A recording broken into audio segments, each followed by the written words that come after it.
성경 말씀 신명기 1장 1절에서 8절입니다. 이는 모세가 요단 저쪽 숲 맞은편의 아라바 광야 곧 바란과 도벨과 라반과 하세력과 디사압 사이에서 이스라엘 무리에게 선포한 말씀이니라. 호렙산에서 세일산을 지나 가데스 바네아까지 10하루 길이었더라. 40째 11째 달 그다 첫째 날에 모세가 이스라엘 자손에게 여호와께서 그들을 위하여 자기에게 주신 명령을 다 일렀으니 그때는 모세가 헤스본에 거주하는 아모리 왕 시온을 쳐 죽이고 에드레이에서 아스타롯에 거주하는 바사낙 옥을 쳐 죽이노라.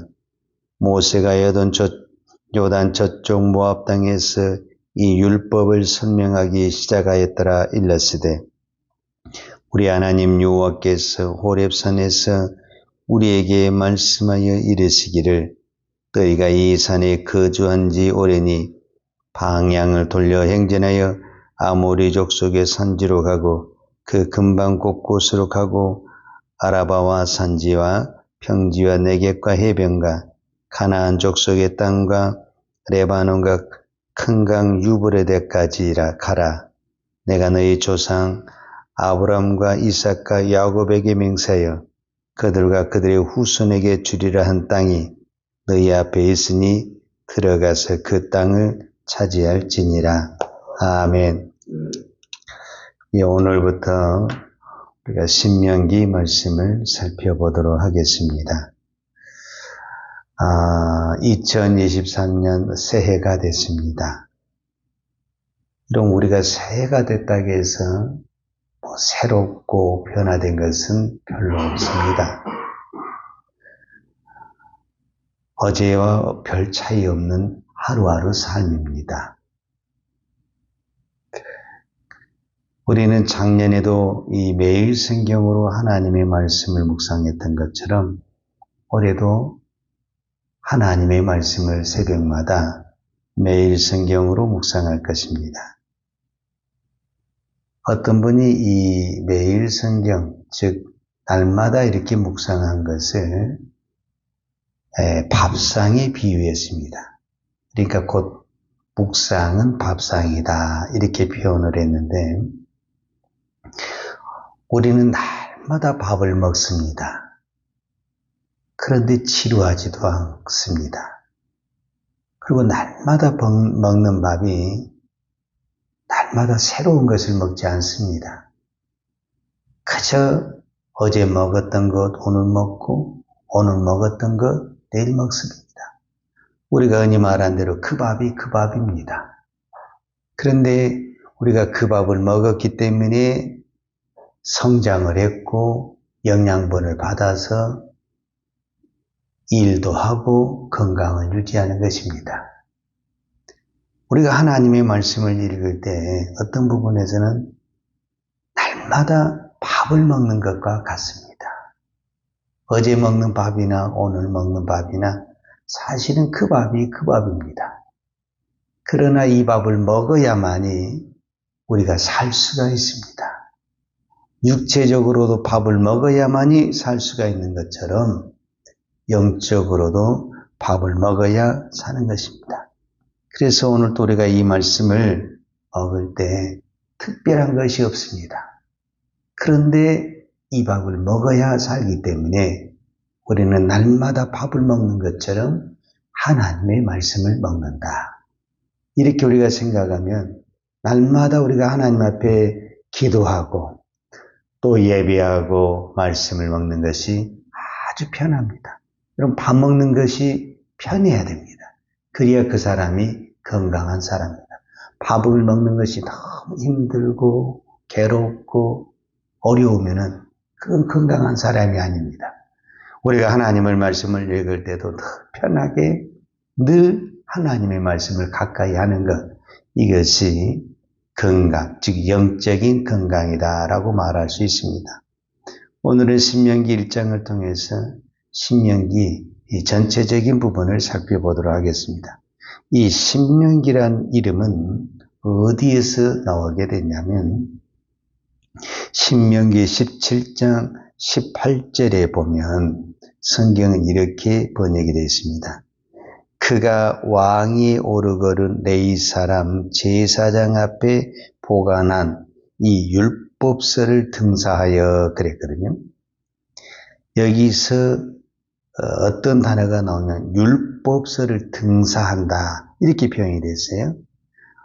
우리가 어떤 서리를 보면은 원본이 있고 사본이 있습니다.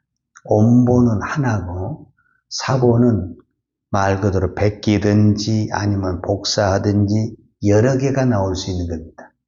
그러니까 이 신명기란 말은 어떤 의미에서는 원본이 아닌 등사본, 복사본이다라고 말할 수가 있습니다. 이 신명기라는 이 말은 영어 성경에 우리가 두도로노미 이렇게 쓰게 되는데 이 단어는 헬라어 두테로노미론 이 역에서 번역한 단어입니다. 이 말의 뜻이 뭐냐면 다시 반복하다 두 번째 율법이다라는 의미를 가지고 있습니다. 그러니까 두 번째 율법이다 그 말은 첫 번째 율법이 있다라는 거죠. 다시 반복했다는 것은 뭔가 했던 것을 다시 하고 반복하는 거잖아요. 그러니까 신명기는 두 번째 율법이고 다시 하는 것이고 반복하는 것인데 그러면 그 첫 번째가 뭐냐라고 말을 했을 때 출애굽기에 나오는 10계명을 우리가 첫 번째 율법으로 보는 것입니다. 그러니까 어떤 부분에서 신명기는 출애굽기의 10계명에 대한 출애굽기에 나오는 하나님의 율법에 대한 반복이고 설명인데 오늘 그 부분에 대해서 5절에 모세는 어떻게 표현했느냐면 신명기 1장 5절에 보면 모세가 요단 저쪽 모압 땅에서 이 율법을 설명하기 시작하였더라 이렇게 표현을 했어요. 그러니까 이거는 언제 하는 이야기냐면은 지역 이름이 오늘 성경에 나오는데 신명기 1장 2절과 3절에 보면 호렙산에서 세일산을 지나 가데스 바네아까지 10하루길이었더라.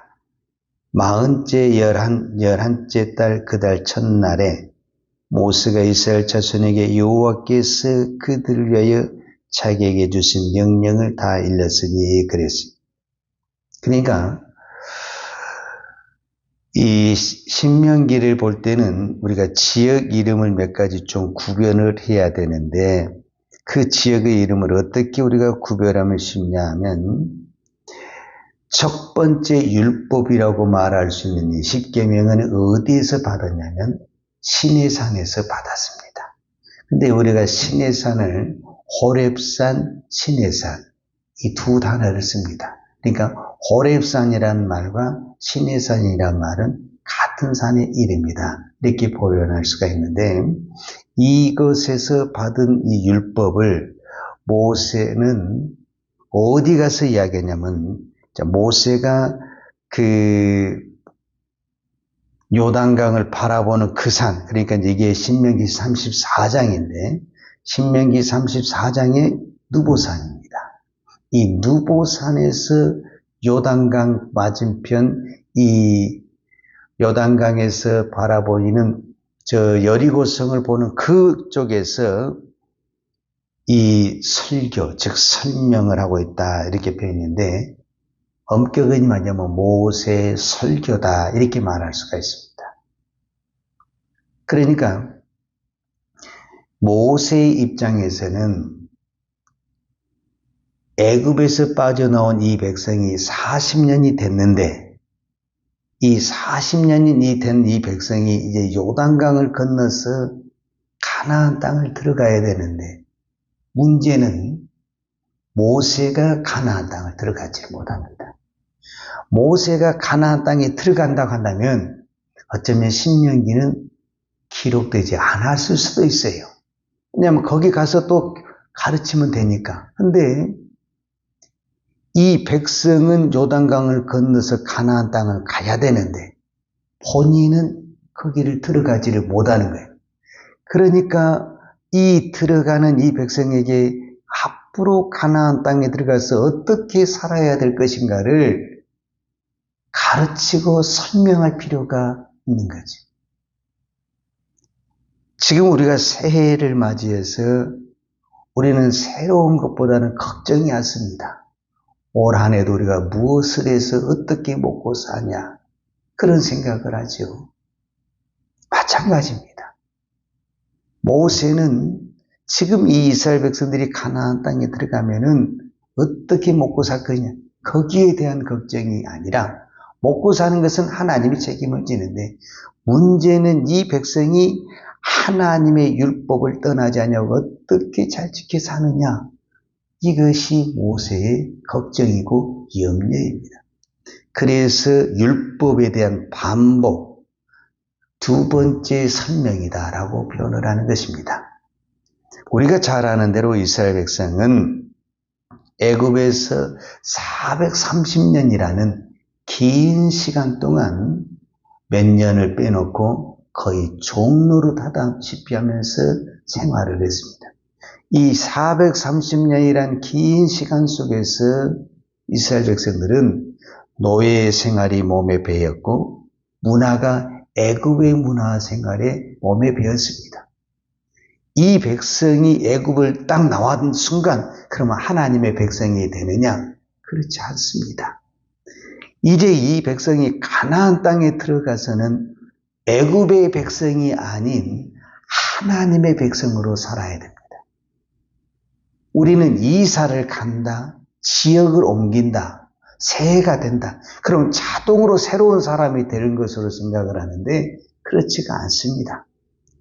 여전히 이 백성은 애굽의 성품을 가지고 있고 애굽의 문화를 가지고 있습니다.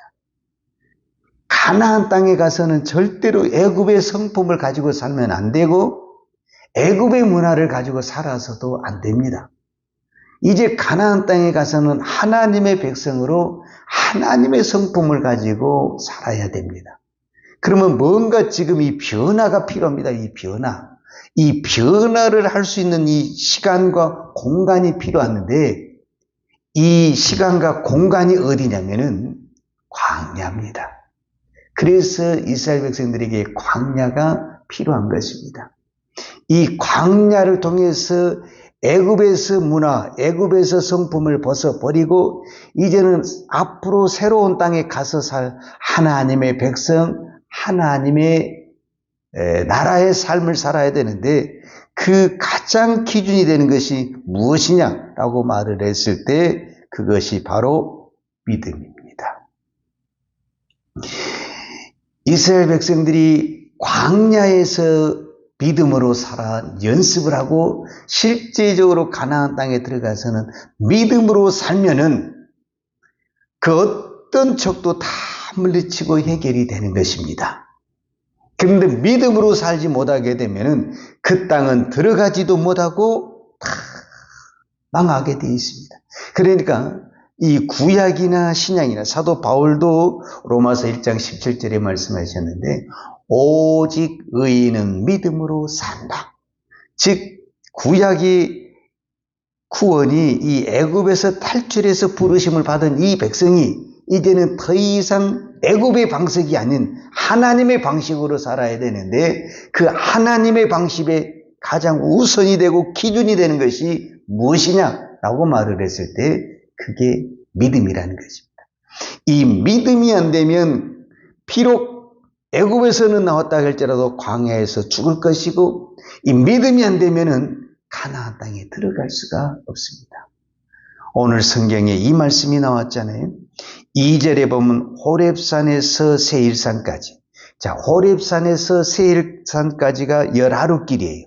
그런데 세일산에서 어떤 부분에서는 누보산까지 가는 것도 열하루길 정도밖에 안 됩니다. 이게 세일산이 누보산과 이 호렙의 중간에 있습니다. 그러면 우리가 흔히 말한 대로 약 40일이면, 약 한 달이면 들어갈 수 있는 이 광야를 마치고 가나안 땅에 들어갈 수 있는 이 백성이 광야에 40년이라는 시간이 걸렸다는 것은 무언가 잘못됐다라는 거예요. 첫 첫 번째부터 뭔가 잘못되었다라는 것을 설명을 하고 있는 겁니다. 그게 뭐냐? 믿음에서 벗어났다라는 겁니다. 그 첫 번째 믿음이 가데스 바네아입니다. 그래서 가데스 바네아라는 단어가 나오게 되는 것입니다. 가데스 바네아에서 어떤 사건이 벌어져서 이런 문제가 생겼는가? 그 부분에 대해서는 내일 말씀을 다시 나누도록 하겠습니다. 기도하겠습니다. 하나님 아버지 감사합니다. 2023년, 24년 새해를 허락하신 아버지 감사합니다. 새해가 됐다고 해서 우리가 새로운 사람이 되는 것은 아닙니다. 하나님이 새해를 주신 것은 우리가 믿음으로 살아낼 때 이 새해는 말 그대로 새로운 날이 되고 기적의 날이 되고 축복의 날이 될 줄로 믿습니다. 오늘 저희들에게 이 믿음의 복을 허락하여 주옵소서. 오직 의인은 믿음으로 산다. 오늘 우리의 시대나 모세의 시대나 하나님을 믿는 믿음이 없이는 이 광야 같은 세상을 살아낼 수가 없고 젖과 꿀이 흐르는 땅을 들어갈 수가 없습니다. 오늘 저희들에게 이 믿음의 복을 허락하여 주옵소서. 오늘 또 우리가 새벽 예배를 드리고 하루를 출발하는데 하루하루가 특별한 날이 아니지만 그날 날마다 하나님이 주신 말씀을 붙들고 믿음으로 살려고 몸부림을 칠 때 하나님이 은혜 주시고 힘 주시고 우리의 길을 지키시고 보호하시고 인도해 주실 줄로 믿습니다. 오늘도 이 믿음으로 승리하게 하여 주옵소서. 예수님의 이름으로 기도하였습니다. 아멘. 요한은 내게 복을 주시고 너를 지키시기를 원하며 요한은 얼굴로 내게 비추사 은혜 베푸시기를 원하며 요한은 얼굴을 내게로 행하이되사 평강 주시기를 원하노라. 이제는 우리 주 예수 그리스도의 은혜와 아버지 하나님의 그 크신 사랑과 성령님의 풍성한 은혜가 오늘도 새해를 주신 하나님 앞에 오직 믿음으로 설기하여 이 새벽을 꿰며 기도하는 종들 머리머리 예와 이 나라의 민족과 한국교회 위에 온 열방에 이 생명의 복음을 증가하는 선교사님들 예와 사랑하는 주의 자녀들 머리 위에 이제로부터 영원토록 함께 있을지어다. 아멘.